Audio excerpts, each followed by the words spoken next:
बिस्मिल्लाहिर्रहमानिर्रहीम। अस्सलाम वालेकुम स्टूडेंट्स, उम्मीद करती हूँ आप सब खैरियत से होंगे। आज हम अपना एक न्यू चैप्टर स्टार्ट करने जा रहे हैं, चैप्टर 2। हमने अपना फर्स्ट चैप्टर कंप्लीट कर लिया है, classification of drugs. Last topic था क्लासिफिकेशन ऑफ ड्रग्स। के अंदर हमने दो तरह से क्लासिफिकेशन पढ़ी थी, classification based on sale and classification based on sources. Based on sale के अंदर हमने OTC POM मेडिसिन के बारे में पढ़ा था, जबकि जो सोर्स पे बेस्ड कर रही थी उसमें हमने natural sources, synthetic sources and semi synthetic sources के बारे में पढ़ा था। ये तमाम चीज़ें जो हैं एक दूसरे से लिंक्ड कर रही होती हैं, लेकिन इनको डिफरेंट क्लासेस के अंदर रखा जाता है। आज हम जो कर रहे हैं वो है चैप्टर 2 स्टार्ट। चैप्टर 2 के अंदर हिस्ट्री है ज़्यादातर, और हिस्ट्री रिलेट कर रही है उन साइंटिस्ट से, मुस्लिम साइंटिस्ट से, जिन्होंने फार्मेसी के अंदर अपना कंट्रीब्यूशन शो किया है, अपना किरदार अहम किरदार अदा किया है, और बहुत सारी ऐसी चीज़ें इन्वेंट की हैं, ईजाद की हैं, या बहुत सारी ऐसी चीज़ों के बारे में हमें गाइडलाइन प्रोवाइड की है जो कि फार्मेसी में हमें, आज की फार्मेसी में जो मॉडर्न फार्मेसी है उसके लिए बेस साबित हुई हैं, उसके लिए एक बुनियाद साबित हुई हैं। एक समझ लें, एक रास्ता दिखाया है उन्होंने एक मॉडर्न फार्मेसी को। चैप्टर का नाम है history of pharmacy with special references to contribution of Muslim scientist in pharmacy. तो आज हम इसी चैप्टर को स्टार्ट करने वाले हैं। हिस्ट्री से रिलेट है, हिस्ट्री उन मुस्लिम साइंटिस्ट की जिन्होंने अपनी कंट्रीब्यूशन से फार्मेसी को यहाँ तक पहुँचाया है कि एक इंडिविजुअल प्रोफेशन के तौर पे ये हमारे सामने आए, और आज हम एक इंडिविजुअल प्रोफेशन के तौर पर इसको पढ़ते हैं और एक प्रोफेशनलिज्म शो करते हैं।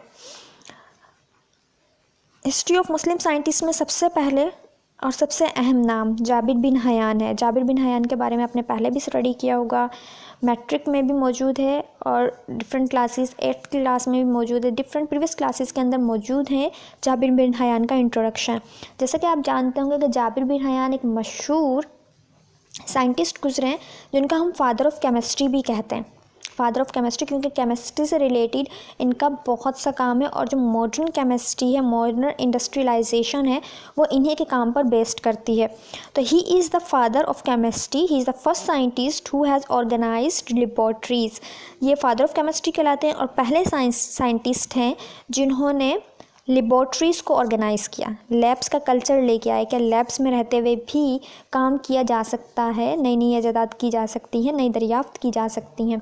तो लैब से रिलेटेड इनका काम बहुत ज़्यादा है, इसीलिए इन्हें फर्स्ट साइंटिस्ट कंसीडर किया जाता है जिन्होंने प्रॉपर और ऑर्गेनाइज्ड लैब्स, लेबॉर्ट्रीज़ की जो बुनियाद रखी। ऑर्गेनाइज का मतलब होता है कि उन्होंने एक सीक्वेंस के साथ, एक तरतीब के साथ लेबॉर्ट्रीज़ को अरेंज किया कि कौन सी चीज़ किसके लिए इस्तेमाल हो सकती है, कहाँ कहाँ उसका यूज़ हो सकता है, या उससे रिलेटेड कुछ न्यू इनोवेशंस इन्होंने दुनिया के सामने ये लेके आए। तो he is the first scientist who has organized laboratories. फिर इसके बाद इनका एक मशहूर जो चीज़ कंसीडर की जाती है वो डिस्टिलेशन से रिलेट करती है। तो he first describe distillation and crystallisation and aware about the calcination, sublimation and evaporation and development of several instruments। Different techniques इन्होंने केमिस्ट्री से रिलेटेड बताई और अपनी बुक में लिखी हुई, जो कि आजकल जिसकी बेस्ड के ऊपर जो मॉडर्न टेक्निक्स हैं वो इसी ओल्ड टेक्निक्स पे बेस्ड कर रही होती हैं। डिस्टिलेशन के बारे में इन्होंने बताया है। डिस्टिलेशन डेवलप की इन्होंने, distillation was developed into its modern form with the invention of Arabic by Islamic alchemist Jabir bin Hayyan in around 800 AD की बात लिखी गई है। यहाँ पे कुछ इंस्ट्रूमेंट दिखाए जो डिस्टिलेशन में उस दौर में इन्होंने इस्तेमाल किए थे, जबकि डिस्टिलेशन के बारे में कोई जानता भी नहीं था। डिस्टिलेशन से मुराद है ऐसा एक टेक्निक है, ऐसा एक प्रोसेस जिसके हम मोटेलिटी की बेस के ऊपर डिफरेंट कंपोनेंट्स को, मिक्सचर के डिफरेंट कंपोनेंट्स को सेपरेट कर लेते हैं। इन अ बॉइलिंग लिक्विड मिक्सचर से हम डिस्टिलेशन के प्रोसेस से डिफरेंट किस्म के कंपोनेंट्स को मिक्सचर्स में से सेपरेट कर सकते हैं। उसके लिए अलग से अपरेटस इस्तेमाल होता है डिस्टिलेशन का, जैसे यहाँ पे दिखाया गया। ये टेक्निक्स जाबिर बिन हयान ने बताई थी। फिर इसके अलावा क्रिस्टलाइजेशन का अमल, जिसमें क्रिस्टल्स बनने का अमल होता है, वो इन्होंने बताया। कैल्सिनेशन के बारे में बताया। कैल्सिनेशन एक ऐसा प्रोसेस है जिसके अंदर वोलेटाइल सब्सटेंस को सेपरेट किया जाता है from fixed inorganic matters by heat without fission. Without fission हम हीट प्रोवाइड करते हैं और उसके बाद वोलेटाइल सब्सटेंस को अलहदा कर लेते हैं, इसको हम कैल्सिनेशन कहते हैं। ये प्रोसेस भी जो है जाबिर बिन हयान ने बताया। सब्लिमेशन का प्रोसेस बताया कि किस तरह सब्लिमेशन का प्रोसेस होता है या एवेपोरेशन का प्रोसेस होता है। लिक्विड वेपर्स फॉर्म में कन्वर्ट हो जाते हैं या अगर सॉलिड डायरेक्ट वेपर्स में कन्वर्ट हो रहे हैं, तो इन तमाम प्रोसेस के बारे में या इनमें कौन कौन से इंस्ट्रूमेंट इस्तेमाल किए जा सकते हैं, कौन कौन से इंस्ट्रूमेंट इस्तेमाल होते हैं, वो तमाम चीज़ों के बारे में जाबिर बिन हयान ने हमें बताया। ये जो टर्म्स इस्तेमाल हुई हैं न्यू स्टूडेंट्स खासतौर पर distillation, crystallization, calcination, sublimation, evaporation, इनके बारे में हम डिटेल में 1 by 1 चैप्टर 5 के अंदर पढ़ेंगे। 1 by 1 इनकी एक डिटेल मौजूद है। जब आप वहाँ पे इसको पढ़ोगे तो आपको समझ में आ जाएगा ये प्रोसेस कहाँ कहाँ इस्तेमाल होते हैं। लेकिन ये जो डिस्क्राइब किया इनका मेथड वो जाबिर बिन हयान ने किया था। ये जाबिर बिन हयान से लिंक्ड करते हैं ये तमाम मेथड, जो हम चैप्टर 5 के अंदर डिटेल स्टडी में पढ़ेंगे। वहाँ पे आपको पता चल जाएगा ये मेथड्स में क्या क्या चीज़ें, कहाँ कहाँ ये इस्तेमाल होते हैं इंडस्ट्री के अंदर और क्या अमल हो रहा होता है इसके अंदर। फिर इसके बाद जाबिर बिन हयान ने कुछ और भी काम किए। He invented more than 20 laboratory equipments. जहाँ पे हम ये कह रहे हैं कि इन्होंने ऑर्गेनाइज्ड की लेबॉर्ट्रीज, तो किस तरह इन्होंने ऑर्गेनाइज्ड की उन लेबॉर्ट्रीज़ को कि इन्होंने 20 से ज़्यादा इक्विपमेंट्स जो हैं वो इन्वेंट किए, ईजाद किए कि डिफरेंट किस्म के इन्होंने इंस्ट्रूमेंट्स के बारे में बताया कि वो इंस्ट्रूमेंट किन किन जगहों पे इस्तेमाल हो सकते हैं और किस तरह के इंस्ट्रूमेंट इस्तेमाल किए जा सकते हैं लेबॉर्ट्री वर्क में। फिर इसके बाद एक और इनका काम है, he first describe the distillation, crystallisation, aware about calcination, sublimation, evaporation, development as several instrument, ये हम पहले पढ़ चुके हैं। He also knew the method of preparing steel making dye. Steel making dye के बारे में भी इन्होंने इंफॉर्मेशन दी, इन्होंने लोगों को बताया स्टील मेकिंग डाई किस तरह काम की जा सकती है। फिर ये डिस्कवर मैनी केमिकल सब्सटेंस को डिस्कवर किया उन्होंने, लाइक नाइट्रिक एसिड को, हाइड्रोक्लोरिक एसिड को, एसिटिक एसिड। ये डिफरेंट किस्म के एसिड हैं जो कि हम अपने लैब्स में इस्तेमाल करते हैं, लेबॉर्ट्रीज में इस्तेमाल करते हैं। इनके डिस्कवरी का जो खासा है वो भी जाबिर बिन हयान को जाता है। जाबिर बिन हयान ने नाइट्रिक एसिड के बारे में को बनाया, हाइड्रोअल्कोहलिक एसिड को बनाया जिसे HCl भी कहते हैं, एसिटिक एसिड को भी बनाया। He also developed aqua regia to dissolve gold। Aqua regia के बारे में इन्होंने इंफॉर्मेशन दी। एक्वा रिजिया अमूमन nitric acid and hydrochloric acid से मिलने से एक्वा रिजिया बन जाता है। ये इसके बारे में कंसीडर किया जाता था कि अपने अंदर गोल्ड को डिज़ोल्व कर लेता है, मतलब सोना अपने अंदर डिज़ोल्व कर लेता है, उसमें सोना हल हो जाता है। ये एक ऐसा मुरक्कब है जिसके बारे में कंसीडर किया जाता था उस दौर के अंदर कि ये गोल्ड को अपने डिज़ोल्व कर सकता है। इन्होंने एक्वा रिजिया बनाया जो कि मजमुआ था नाइट्रिक एसिड का एंड हाइड्रोक्लोरिक एसिड को। Nitric acid and hydrochloric acid भी जाबिर बिन हयान ने ही बनाया था, इसी तरह एक्वा रिजिया भी जाबिर बिन हयान ने ही बनाया था। फिर जाबिर बिन हयान की कुछ बुक्स भी हैं जिसमें इनकी ये तमाम के तमाम इनोवेशंस के बारे में लिखा गया, ये तमाम जो काम है दर्ज है और इनकी डिटेल भी है कि किस तरह मुख्तलिफ टेक्निक्स को इस्तेमाल किया जाता है। इनकी फ़ेमस बुक्स जो हैं, हिज फेमस बुक्स आर किताब अल कीमिया, किताब अल सबीन। किताब अल कीमिया एंड किताब अल सबीन इनकी फेमस बुक्स हैं जिसके अंदर ये डिफरेंट टेक्निक्स अरेंज है और ये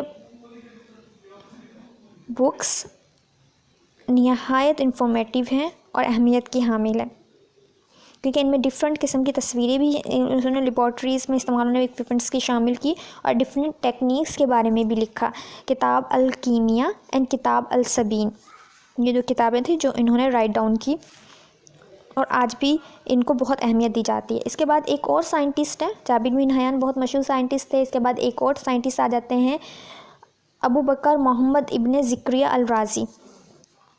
अबू बकर मोहम्मद इब्ने ज़िक्रिया अल राज़ी, जिनको जस्ट हम अल राज़ी भी बोलते हैं, अल राज़ी भी बोला जाता है इनको। Al Razi was born at Rey, Iran में पैदा हुए ये। He is also an expert surgeon and first to use opium for anaesthesia.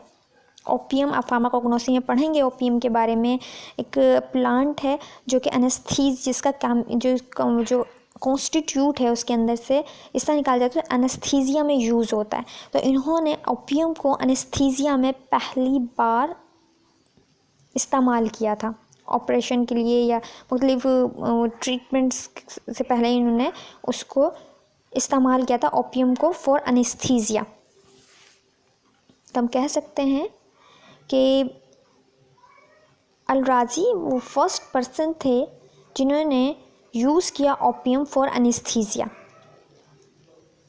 फिर इसके अलावा इनका काम था he originated a treatment for kidney and bladder stone. इन्होंने इस तरह के ट्रीटमेंट, क्योंकि सर्जन के तौर पे काम कर रहे थे, एक्सपर्ट सर्जन थे, तो इन्होंने किडनी एंड ब्लडर स्टोन्स के बारे में भी काम किया है। उसकी ट्रीटमेंट इन्होंने बहुत ज़्यादा जो है ट्रीटमेंट या फिर किस तरह उन्हें ठीक किया जा सकता है उसकी टेक्निक्स के बारे में भी लोगों को बताया। तो इसको ट्रीट करते थे ये लोग। He originated treatment of kidney and bladder stones. He also made research on smallpox and measles. Smallpox and measles पे भी इन्होंने रिसर्च की। मिजल्स खसरे को कहते हैं और स्मॉल पॉक्स जो है चेचक को कहते हैं। तो चेचक एंड खसरे के ऊपर भी इन्होंने काफ़ी रिसर्च की कि उसका इलाज क्या है, उसकी ट्रीटमेंट क्या है, उससे किस तरह बचा जा सकता है, किस तरह क्योर किया जा सकता है। एक सर्जन के तौर पर इन्होंने उस पर भी काम किया। तो इनके बेसिक काम क्या है? इनके बेसिक काम ये है कि फर्स्ट इन्होंने यूज़ किया ओपियम को एनेस्थीसिया के लिए, फिर इन्होंने किडनी एंड ब्लडर स्टोन की ट्रीटमेंट पे काम किया, इन्होंने रिसर्च की स्मॉल पॉक्स एंड मेजल्स पर। जाबिर बिन हयान का भी याद रखिएगा कि जाबिर बिन हयान ने लेबोरेटरी इक्विपमेंट्स पर काम किया, डिस्टिलेशन क्रिस्टलाइजेशन पे काम किया इन्होंने। इसके अलावा इन्होंने एक्वारिजिया बनाया, मोस्ट फेमस इनकी डेवलपमेंट है ये aqua regia. Nitric acid, hydrochloric acid, acetic acid बनाया इन्होंने। स्टील मेकिंग डाई इन्होंने प्रिपेयर की। ये जाबिर बिन हयान से रिलेट कर रहा है। अबू बकर मोहम्मद इब्न ज़िक्रिया अल-राज़ी के बारे में कहा जाता है कि उन्होंने किडनी एंड ब्लडर स्टोन की ट्रीटमेंट की and small pox and measles की ट्रीटमेंट और रिसर्च के बारे में भी इन्होंने काफ़ी काम किया है। इनकी कुछ बुक्स हैं, अल-राज़ी की कुछ बुक्स हैं, इन्होंने बहुत ज़्यादा बुक्स लिखी हैं। अल-राज़ी रोट अबाउट 200 बुक्स। इसके अंदर चंद एक के नाम यहाँ पे मौजूद है। किताब अल-मंजूरी, किताब अल-हवाई, किताब अल-मुलूकी एंड किताब अल-जदूरी व अल-हसाबा। ये चंद एक बुक्स के नाम आपको यहाँ पे दिखवाए गए हैं।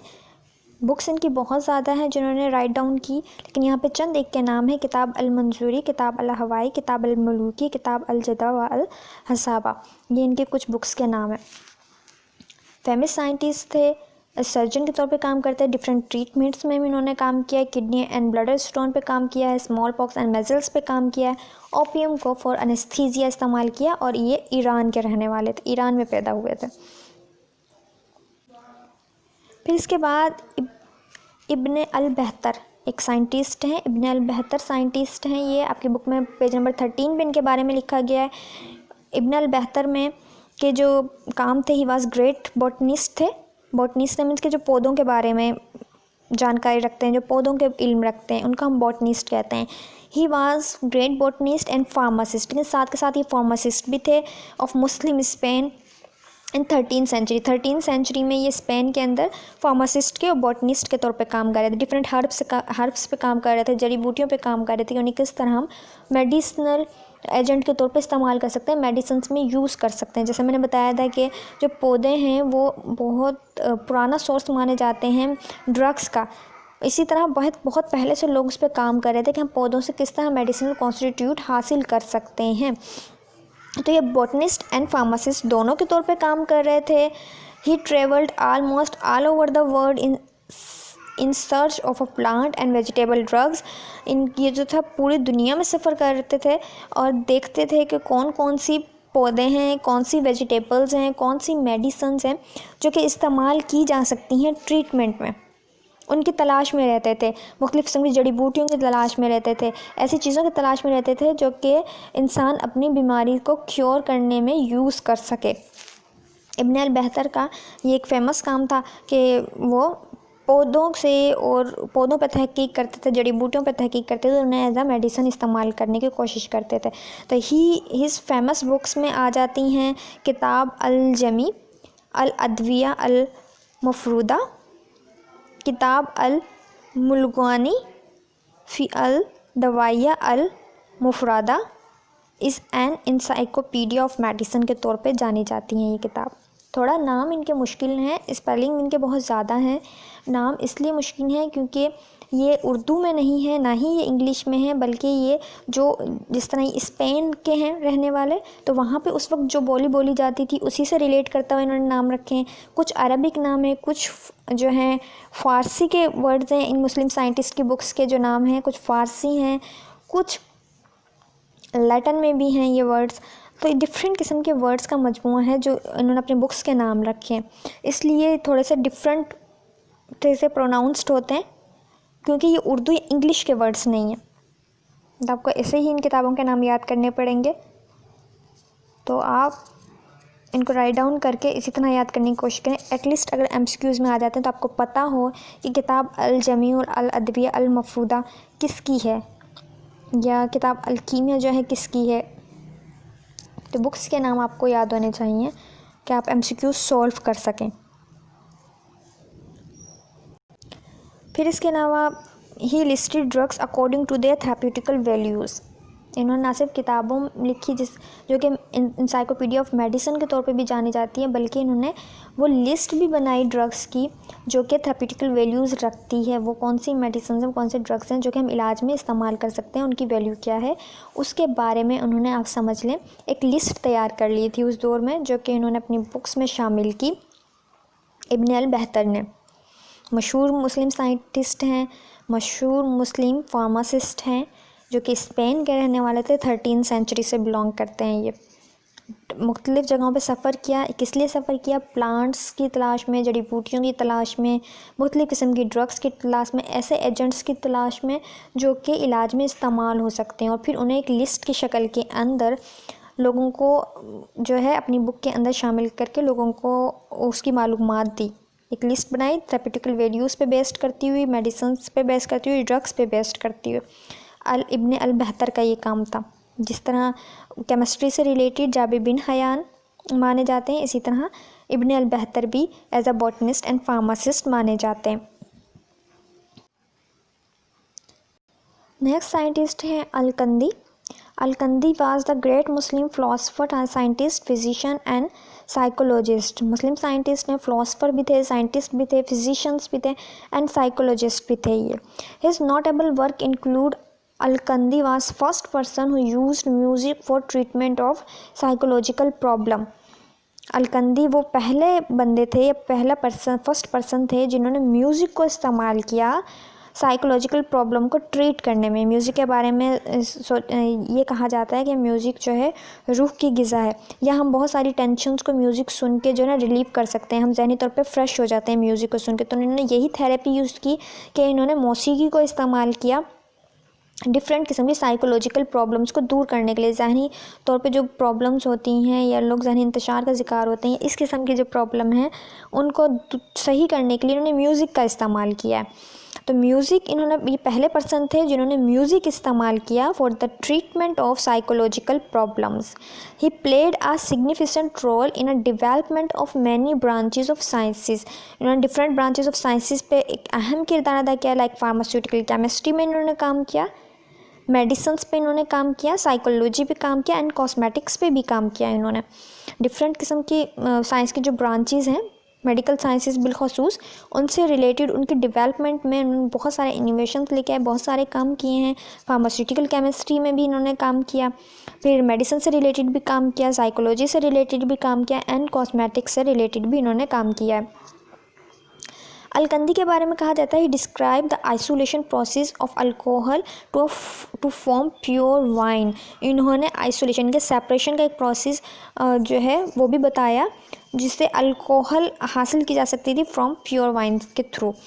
फिर he describe the detail regarding cosmetics formulation. जो हम कॉस्मेटिक्स अमूमन इस्तेमाल कर रहे होते हैं, उस ज़माने से रिलेट करती हुई कॉस्मेटिक्स के फार्मूलेशन की डिटेल उन्होंने बताई थी कि किस तरह फॉर्मुलेट हो सकती, किस तरह बन सकती हैं कॉस्मेटिक्स को, कैसे बनाया जा सकता है। फॉर्मुलेशन का मतलब है बनाना या तैयार करना, तो किस तरह हम बना सकते हैं कॉस्मेटिक्स, उसकी डिटेल उन्होंने डिस्क्राइब की थी, अल-कंदी ने डिस्क्राइब की थी। फिर he describe develops the epilepsy, क्योंकि ये साइकोलॉजिस्ट थे तो उसी जहन और दिमाग से रिलेटेड काम कर रहे थे, तो इन्होंने एपिलेप्सी, जिसे मिर्गी कहा जाता है उर्दू में, एपिलेप्सी पे भी काम किया इन्होंने, कि एपिलेप्सी को डिस्क्राइब किया कि वो क्यों होती है, उसकी वजूहात क्या है। He describe how to make perfumes, cosmetics में परफ्यूम भी आ जाता है, क्योंकि कॉस्मेटिक्स पे काम कर रहे थे ये, तो उसमें एक परफ्यूम भी आता है।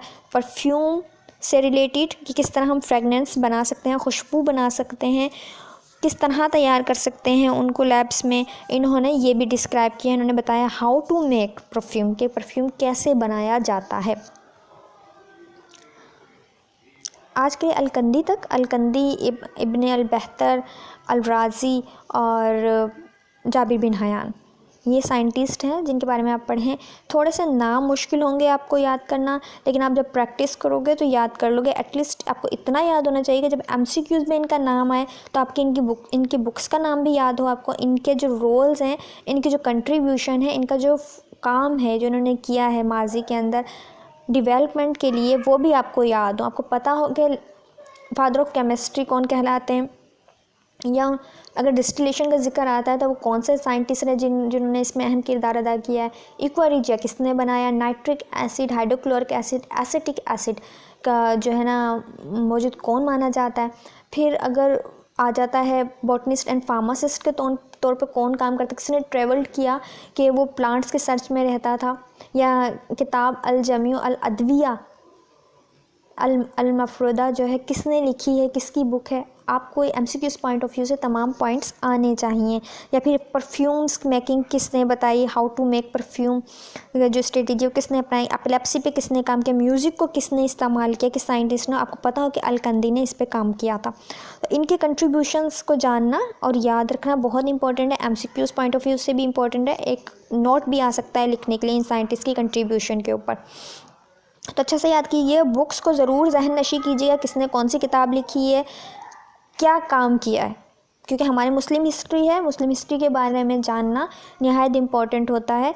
अगर आप आज की मॉडर्न फार्मास्यूटिक्स के बारे में पढ़ रहे हैं, फार्मेसी के बारे में पढ़ रहे हैं, तो आपको उन लोगों के बारे में भी जानना निहायत ज़रूरी है जिन्होंने इसकी बुनियाद रखी है। हमारे पास जो चीज़ें आज हैं जो हम मॉडर्न फार्मेसी में इस्तेमाल कर रहे हैं, वो पहले किसने बताई, उसका ख्याल किसने पेश किया, उनको किसने डिस्क्राइब किया, किसने स्टार्ट किया, पहली दफ़ा किसने इस्तेमाल किया। तो तारीख़ को हमेशा याद रखना चाहिए, क्योंकि अगर जो कहते हैं जो कौमें तारीख़ भूल जाती हैं वो अपना मुस्तकबिल भी संवार नहीं पाती। आज के डेट डाल के इस लेक्चर को राइट डाउन कीजिएगा। 2nd चैप्टर हमने स्टार्ट किया है, मुस्लिम साइंटिस्ट की कंट्रीब्यूशन। डेट डालने के बाद ये लेक्चर को राइट डाउन करें, याद करें और समझिए। अपना ख्याल रखिए, अपनी फैमिली का ख्याल रखिए। अल्लाह हाफिज़।